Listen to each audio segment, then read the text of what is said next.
morning. Welcome to another video. So, very excited for today, Ben's Day today.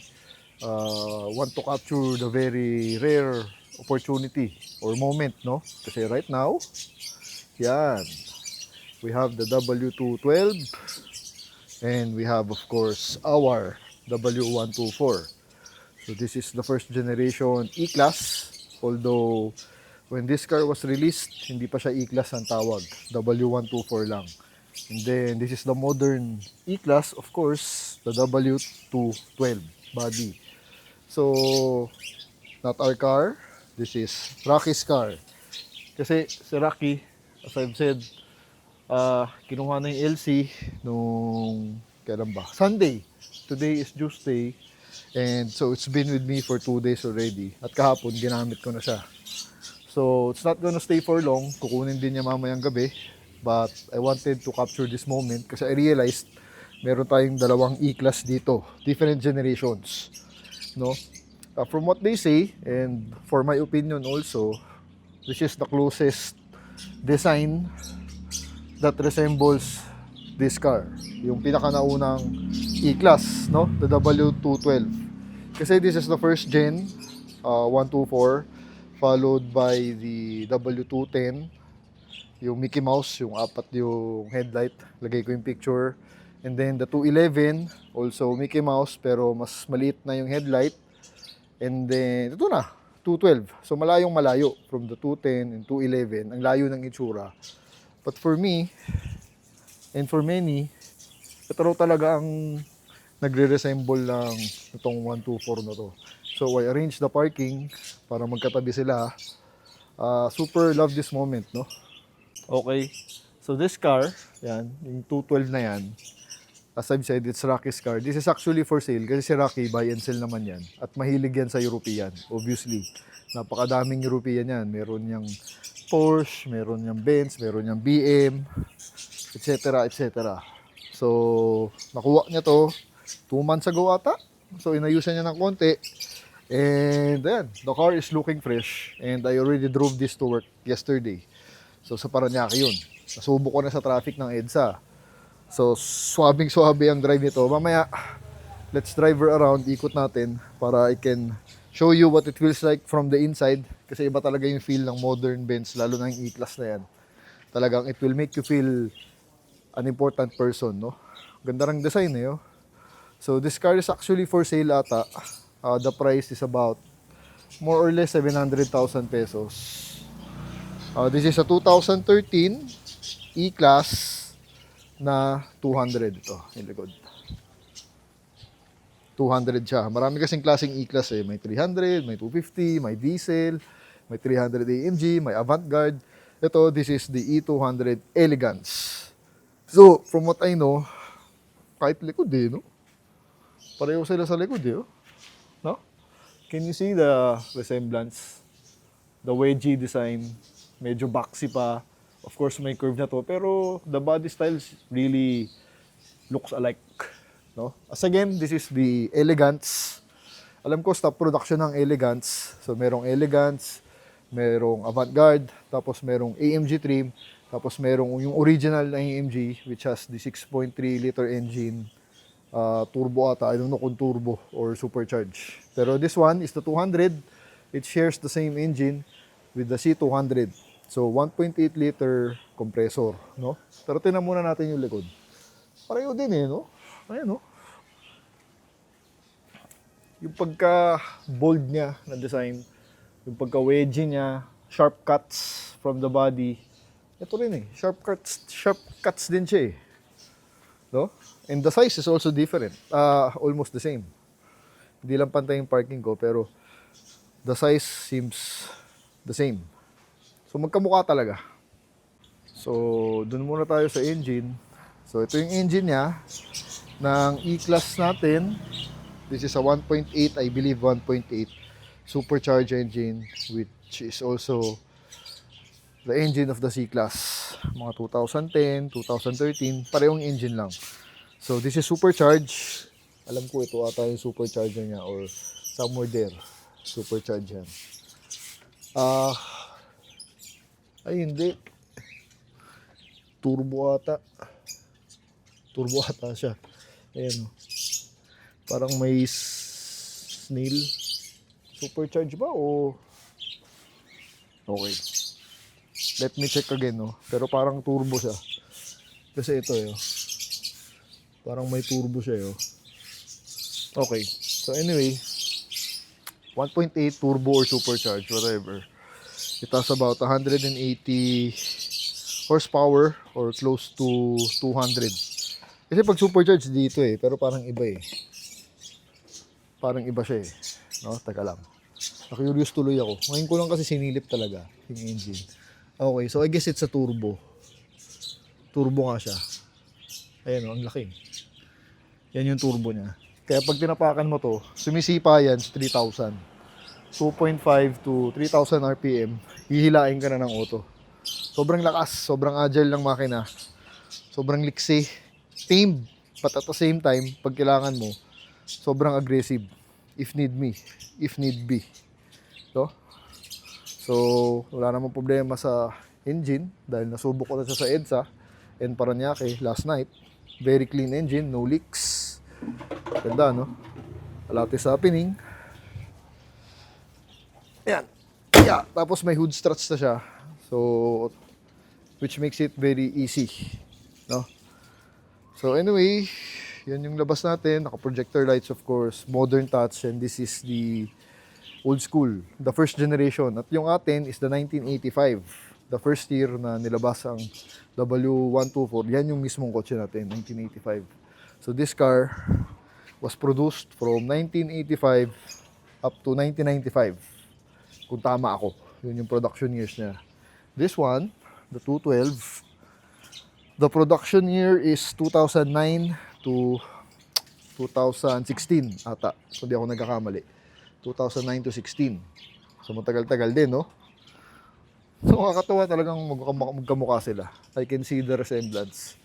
Even though this has the huge headlight pa. Yung wedgie design eh, tsaka yung hood, tinan mo. Yung lines ng hood. Dito rin, no? Pag ganon, no? Yung bumper kasi iba na yung bumper natin, AMG. So yun yung itsura niya sa labas. Both of them are looking good. Of course, the 124 mas bogi for me. Old schooler tayo. And this car, the design is timeless for me. No? Kahit in the next 10 years, I believe, this car pwedeng tumabi sa mga modern. So, but I'm loving this design also. Kung gusto mo naman ng modern, syempre, para magamit mo sa kung saan ka mapupunta, sa work, sa office. This is perfect for office, perfect for pag-iatid mo anak mo in style. This car. No? Before I forget nga pala, also one thing I like about this car is nilabas pa rin nila yung hood emblem, no? Yan kasi ang signature talaga ng Benz. Kita nyo naman, coming from this era, ano. Tsaka pag nagdadrive ka, ang ganda niyan. Nakikita mo from the driver, tapos parang ginaguide ka. Yun naman ang sabi nila dyan, eh. That hood star will guide you on your journey. Be it land, air, water. Parang gano'n. Ang alam ko yun. So, the designers decided to put this one up pa. Kaya, which makes it very desirable. Although, meron ding variants yan na wala na tong hood star. Andito na. So, yan. There's your hood star. So, kitang-kita mo rin yan pag nagda-drive. Kaya, which makes the driving experience more enjoyable. And yung mugs nito is 17 ang size niya with the blue efficiency, tapos sobrang tipid sa gas. Mamaya when we drive around, pag-usapan natin yung gas consumption niya. Sobrang tipid nitong coaching to, grabe talaga, as in wild. So silipin natin yung loob. Welcome to the inside. Ganda, no? Napakalinis, oh. Galing ng ginawa ni Rocky dito. Puting puti. Nakakailang ang upuan eh. Kasi baka madumihan. Sobrang puti niya. Pero this interior, no? Sobrang panalo talaga. You know? Look at that. And this came from the first owner when he got it. Kaya okay naman. So one owner lang siya. This is a local release coming from Casa pa. So local release, kaya maganda. Ibig sabihin, pang Pilipinas. Siyempre, meron tayong sunshade which I like pero mano-mano sa likod. Actually, very simple lang naman yung likod. It's the first time na nakaupo ako sa likod. Spacious naman. Yan, again, I'm 5'10". Ito mo yung headroom. Laki pa oh. Grabe, no? So, kung 6-footer ka, walang problema. So, of course, this will not be a VIP kung wala yung aircon vent sa likod. Meron. Tapos, tinan mo yan. Boom! Grabing kalinis talaga, oh. Kaya nakakailang din gamitin kasi baka madumihan. No? So, as you can see, it has that simplistic approach. Again, wala naman masyadong nakikita. It has, since this is the Elegance, it has the wood trim, which is very, very nice. Abundant sa wood trim, lalo na dito. No? So, Elegance, meaning their focus was the refinement. No? Yung driving experience mo, refined. So, pang VIP feels talaga. Hindi siya sporty. The mood talaga of this car when driving her, very refined. So, very, very comfortable. Diyan sila nag-focus, comfort, and refinement. Kita naman eh. Diba? So, mamaya, let's dive more sa loob pag dinrive na natin to. But this is the initial look of the car from the inside. Very fresh. So, sorry yung mga no? Swerte makakabili nito. As in, sobra. Ang sarap gamitin. So, drive tayo. Ikot natin tong si 124 para ma-feel nyo naman. Ay, si 1212 para ma-feel nyo naman. Let's go for a drive. Ayan o. Ito, imagine mo. Teka. Ito ang pinakagusto ko dito eh. Imagine coming from work. Tapos na work mo. Pauwi ka na. Tapos pupunta ka sa parking lot. At yun na makikita mo. Diba? Ganda, diba? Makes you feel very happy upon seeing the car. Just because it's a Mercedes-Benz. Tapos ang katala mo, itong ida-drive mo pa uwi, the feeling is very special, no? Talagang, ito pa.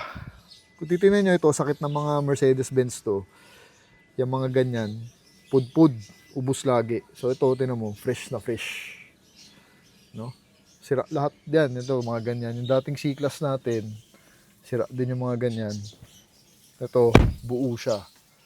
Since 2013, may mga knobs pa. The radio has no Bluetooth. Ang Bluetooth lang niya is call. So, when starting the car, here's the key. Ganda na susi. Susi pa siya. Hindi po start. Bumababa. Tapos, ang maganda dito, pwede nyong iwan lang to. Ayun. So, start na siya. So, the engine is very quiet. Ganda oh, look at that. No? Ganda ng gauge niya. Simpleng-simple lang. I love the gauge. Ang ayoko lang is yan, dahil may clock. Yung clock mo dito, ayoko nang ganun eh. Sana yung clock nila nilabas nila, parang Lexus. Kasi nakakaloko minsan, nakala mo RPM pero clock. No? And ito, may echo siya. So meaning, namamatay yung engine pag traffic, pag matagal. So I hate that feature. Kahit yung Alphard may ganun, so pinapatay natin yan. Tapos yung parking sensors ito. Yan yung parking sensor, so tumutunog yan. Pagka nakaka-detect, nag-light ng orange yan, old school pa. And yung likod meron din. Ayun. So ayoko rin kasi ng gano'n maingay. So pinapatay ko yan, off. No? This is what I don't like about the car. Siyempre, yung radio niya ito, one thing. Pero maganda. Maganda, buo pa yung screen, malinaw. Kasi sakit din nila yan. Laging naglalabo na or sira. Pero ito, bagong-bago, kaya ang ganda, di ba? Ang hirap lang i-navigate kasi nitong radyo na yan.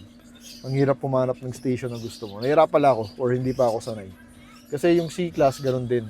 Pareho sila eh. So, nahirapan lang ako dyan. I love the vents, yung itsura ng vents. Very classy, very refined, elegance na elegance nga. Tapos ito, tinan mo. Ito yung button ng, yan to. This one. Ayan. Pull. Tumataas. Bumababa. Galing, no? So, yung seats siya, the control is here. Forward and back lahat. Kompleto, may memory pa. No? Also, what I don't like is ito. Yung shifter niya, yung drive mode nandito. Yung transmission, it has the 6-speed transmission. Pero nandito nga yung controls niya. So, Nakakaano lang, nakakailang lang. Kasi nga nandito hindi ako sanay. So, kung gusto mo ng park, pipindutin mo park. Kung gusto mo ng drive, ayan. Pababa, pupunta ng drive. Madali naman, pero nakakailang lang, no? Lalo na pag minsan neutral. Ako, mahilig pa naman ako ginagawa ko manual yung automatic. So, yun, neutral, drive, laging ganun. Minsan lumalagpas, pumupunta ng reverse. So, ayoko lang yan. Tsaka, kasi pag ganito sedan, gusto ko nandito talaga para na-feel ko. Lagi ko susing hawak yung shifter. But with this case, wala ka shifter. Nasa steering. Yan, ang first. Sobrang tahimik na makina. Nagagalit yan pag nasa 2.5 to 3. Turbo pala. Turbo siya, hindi supercharge. Ano pa bang ayaw ko? Basically, yun lang. Yun lang naman. Other than that, the car is really, really awesome. Talagang bagay yung pangalan sa kanya, elegance, no? Tapos ang aircon niya, ito, AC. Pindutin mo yung AC, on na yan. Malamig ang aircon. Teka, wala akong kamay. Malamig ang aircon niya, super lamig actually. Isang tahimik talaga sa loob. And this car is not boring to drive, no? Compare ko sa ES350 natin. Kasi yun, okay naman yun, but the car is very, very refined. Yung tune niya, sobrang tame. So, walang giggle factor. Kahit na ilagay mo sa sport, hindi masyado eh. Kaya after driving it for 3 days straight, yan, the Lexus ES350, nakakabore. Ako, nabobore ako. Pero dito, marunong mag-drive. Hindi ka marunong mag-drive, boy. But dito, hindi siya boring. Very, very exciting. Kasi nga may giggle factor yung makina. Tapos rear wheel drive to. And the steering is very, very masunurin. Mataba ang steering wheel, which I like.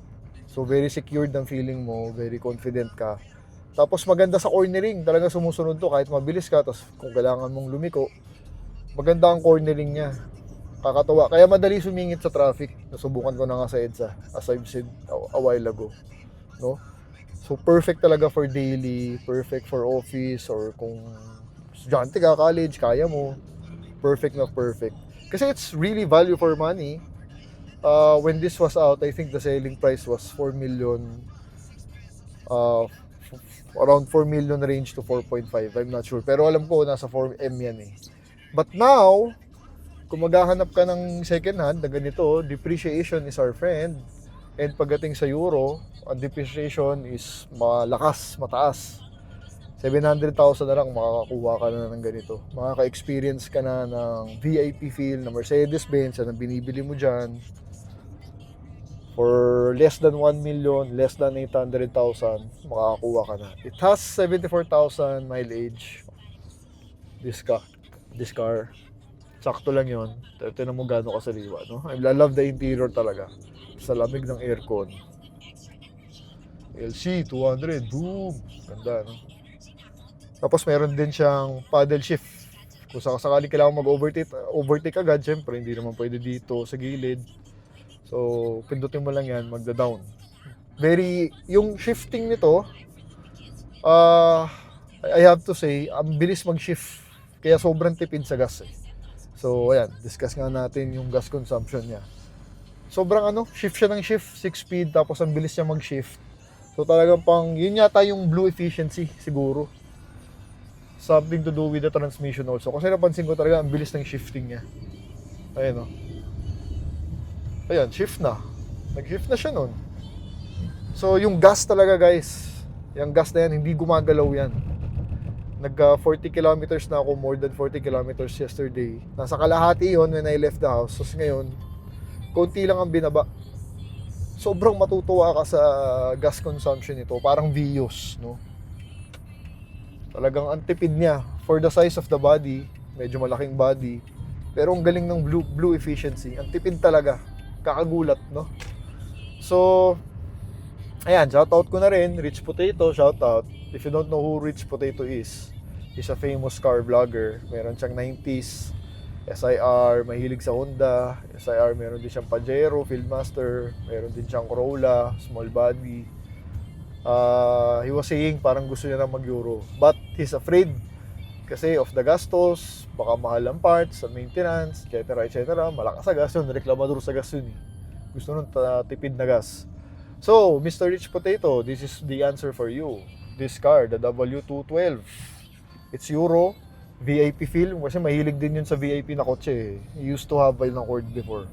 So ito, bang for buck, mura na lang, 700,000.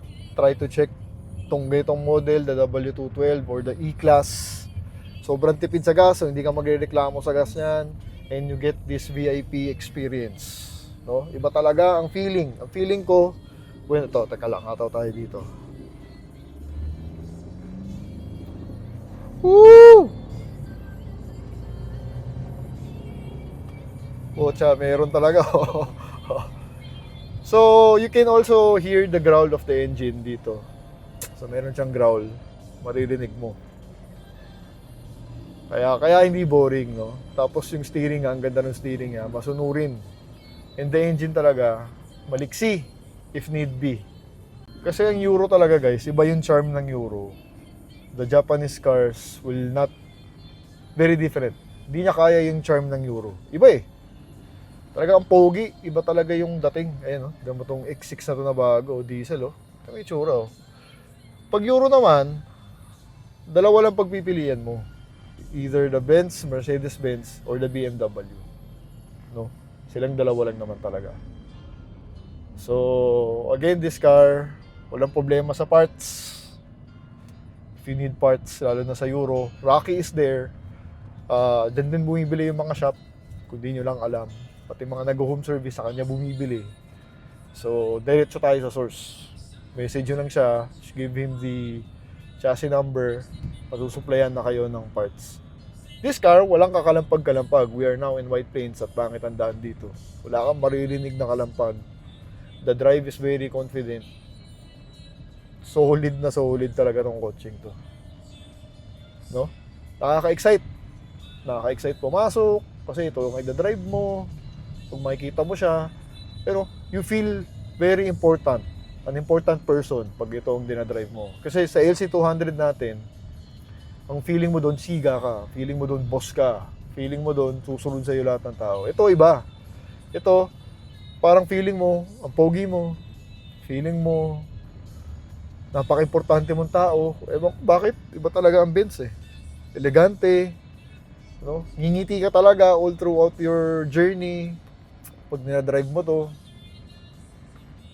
I guess that's what you're paying for, no? Sa Mercedes-Benz. And reliable. At ang E-Class, if I may add, yan yung the most successful line ng Mercedes-Benz nila. The most number of units sold is the E-Class. Pang daily talaga. No? And trivia, if I may share, the designer of this car is also a Filipino. Siyempre, marami sila, pero a Filipino was one of those designer that contributed to the whole design of the car. Camacho ata yung apelido. Not sure, nakalimutan ko. No? Yun. So, funny trivia. Iba lang talaga, no? Euro talaga. Comparing with the Accord or the Camry, hindi mabibigay ng Camry at saka Accord yung mafe-feel mo talaga eh when driving this car eh. Just because again maybe of the logo. Alam mong Benz yung dinadrive mo.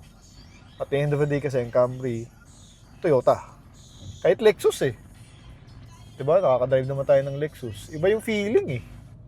Parang mas ano talaga dito, mas elegante ka. Mas VIP ka. That feel. No? So, yun. Let's do a pull doon sa dulo para maano natin yung turbo niya. Lakas talaga, sarap i-drive. I hope I didn't miss a point. So again, this car is for sale. 780,000 ata ang benta ni Rocky. So if you are interested, when I post this, available pa. Not sure kasi kailan ko mapopost to. It's the last week of ano ba ngayon? October. So malamang mga middle of November ko na mapopost to eh. No? So again, thank you for the experience, Rocky. Ayun yung hood star, oh. Can you guys see? Diba? Nakikita mo yung hood star when driving. Kaya, which makes the driving experience more enjoyable. Tsaka yung upuan. Ang ganda ng upuan, ang sarap ng upuan. If I may add nga pala. Kasi yung the C-Class before, yung 2010 na C-Class natin noon, pag matagal ka na nasa loob, medyo sumasakit puwet mo. Kasi nga, the C-Class is a bit sporty, no? Mas maliit yun. Mas sporty talaga siya, mas compact. So, ito, yung upuan, talagang comfortable. Last night, 1 hour ako sa traffic. All in all, yung biyahe ko pa uwi, EDSA, from Paranaque to EDSA. Hindi sumakit yung puwet ko. Sobrang comfortable nito. So, also, yun nga, I had the supplier last night. One of our Korean suppliers was with me. So, kasama ko siya. Nasakay ko siya dito. Even siya, sabi, uy, nice car. O, di ba? Yan yung binibili mo when getting this car. Hindi niya sabihin yun kung Camry yun or Accord. Kasi medyo normal yun, di ba? Ang Camry tsaka Accord. Kahit na bagong model. Pero kung ganito, alam nila. Di ba? Even the Koreans, even the foreigners. So, naiiba ka. So, for paminsan-minsan kasi kailangan natin yung gano'n, yung feeling na gano'n na medyo VIP ka, naiiba ka ng konti, no? Wala namang masama sa gano'n as long as na hindi ka mayabang, di ba?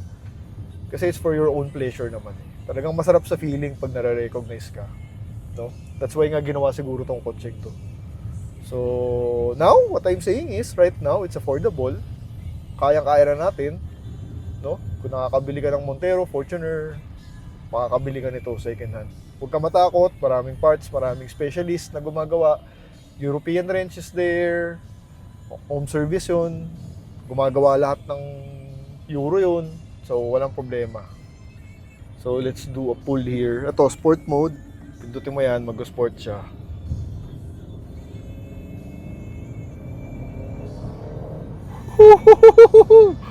Grabe, bisipa yung turbo. Isa pa.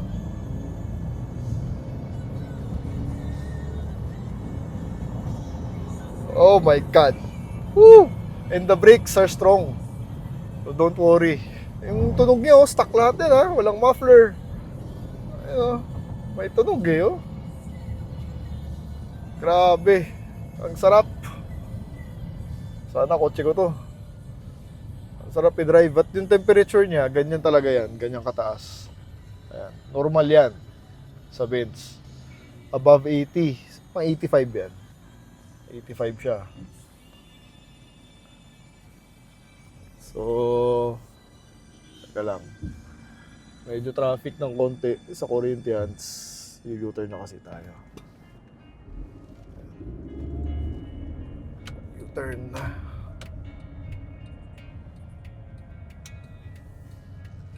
Merkado, mag-U-turn pool.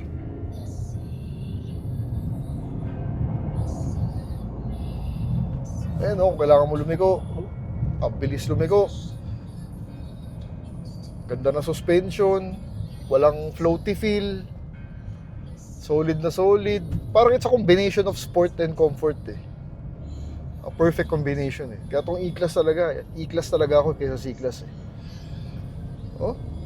Woo! Solid ano. Ayun oh. Ganda ng ride. Grabe, parang brand new. Rocky, sa iwa tong auto mo.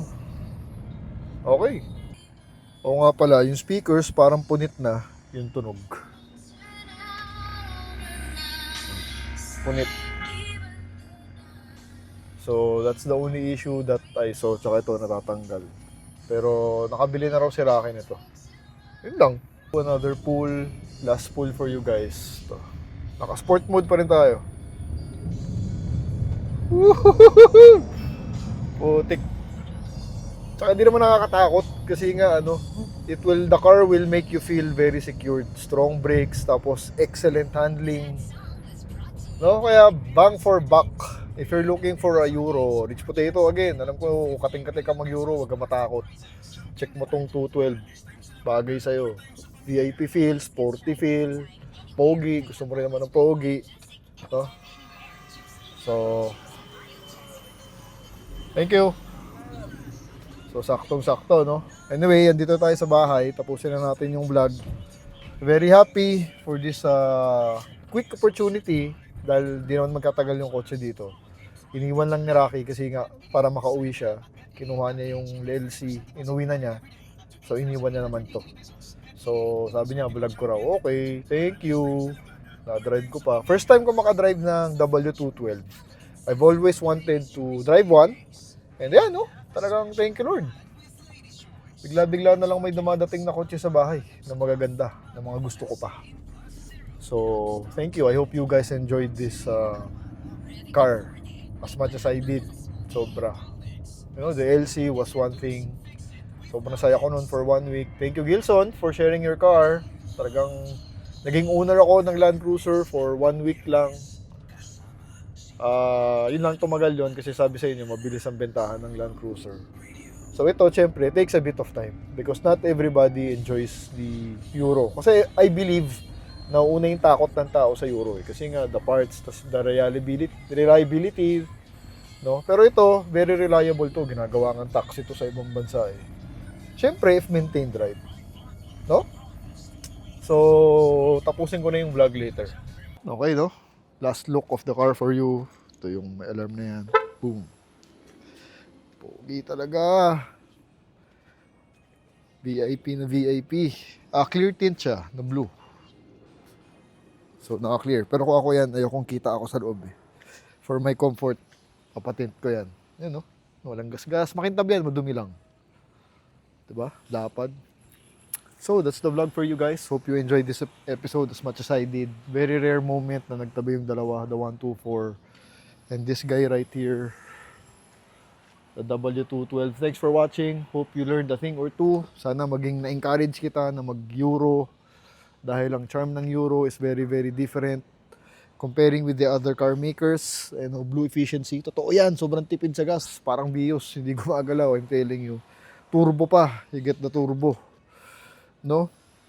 So, yeah, no? Goodbye from the 212. So, hope you enjoyed this episode. Thank you for watching. Two different levels, I cannot relate.